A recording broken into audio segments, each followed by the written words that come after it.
Iran যুদ্ধে দুটি ভয়াবহ কাজ করেছে ভারত। একটা করেছে ইরান যুদ্ধের আগে, আরেকটা করেছে যুদ্ধের পরে, যুদ্ধ শুরু হওয়ার পরে। যুদ্ধ শুরু হওয়ার আগে যেটা করেছে সেটা হলো ভারতের প্রধানমন্ত্রী নরেন্দ্র মোদী ইসরায়েল সফরে গিয়েছেন। গিয়ে তিনি ইসরায়েলকে ফাদারল্যান্ড এবং ভারতকে বলে এসেছেন মাদারল্যান্ড।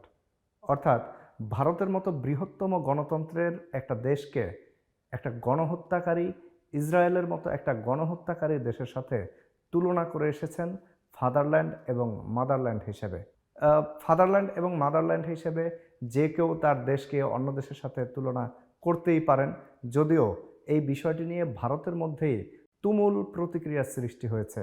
কারণ ভারতের ইতিহাসের শুরু থেকেই তারা ইসরায়েলের পক্ষ নিয়ে কখনো কোনো সরকার কথা বলেনি, বরং সবসময় বৃহত্তম গণতন্ত্রের দেশ ভারত নিপীড়িত এবং মজলুম ফিলিস্তিনিদের পাশেই ছিল।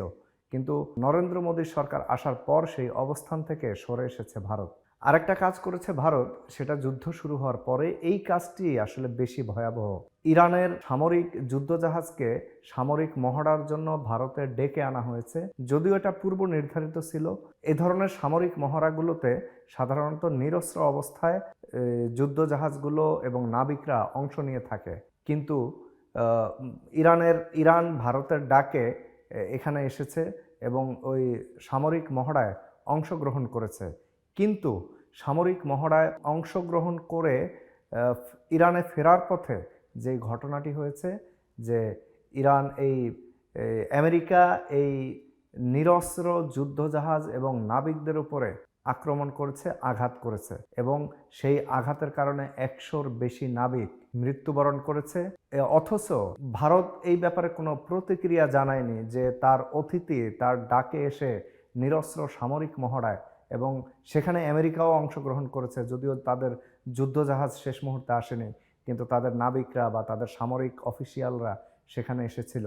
কিন্তু এমন একটি পরিস্থিতিতে আমেরিকা জানতো যে এই বিষয়টি হচ্ছে টোটালি সামরিক মহড়ার একটি যুদ্ধজাহাজ, এটা কোনো অস্ত্র শস্ত্র নিয়ে যে যুদ্ধের কোনো অংশ হিসেবে কিন্তু তারা ছিল না। এবং এই ভারতে সামরিক মহড়ায় অংশগ্রহণ করে যাওয়ার পথে হলো তাদের উপর অ্যাটাক হয়েছে, হামলা হয়েছে, এবং এর পরে 100-র বেশি নাবিক মারা গেছে। শ্রীলঙ্কা উপকূলে এই আঘাত আসার পর শ্রীলঙ্কা এই নাবিকদের এবং যুদ্ধজাহাজ নাবিকদের অনেককেই তারা উদ্ধার করেছে এবং চিকিৎসা দিচ্ছে। অথচ বিস্ময়কর ব্যাপার হলো যে ভারতের ডাকে এসে সামরিক মহড়ায় অংশ নিয়ে যাওয়ার পথে আক্রমণের শিকার হলো, এবং এত নাবিক মারা যাওয়ার পরও ভারত তার অতিথির উপর আক্রমণের বিষয়ে কোনো ধরনের প্রতিক্রিয়া এখনো পর্যন্ত, অফিসিয়াল প্রতিক্রিয়া এখনো পর্যন্ত দেখায়নি, বা কড়া প্রতিক্রিয়া যেটা বলা হয় এ ধরনের কোনো কিছুই দেখানো হয়নি।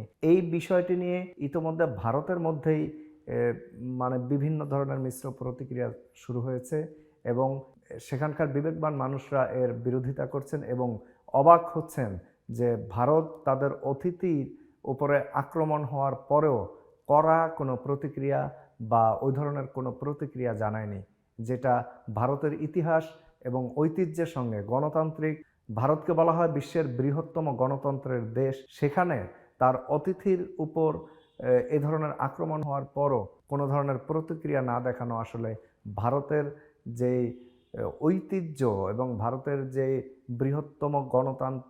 বৃহত্তম গণতন্ত্রের দেশ হিসেবে তাদের যেই সুনাম রয়েছে, সেই সুনামের ব্যাঘাত ঘটিয়েছে এই বর্তমান বিজেপি সরকার।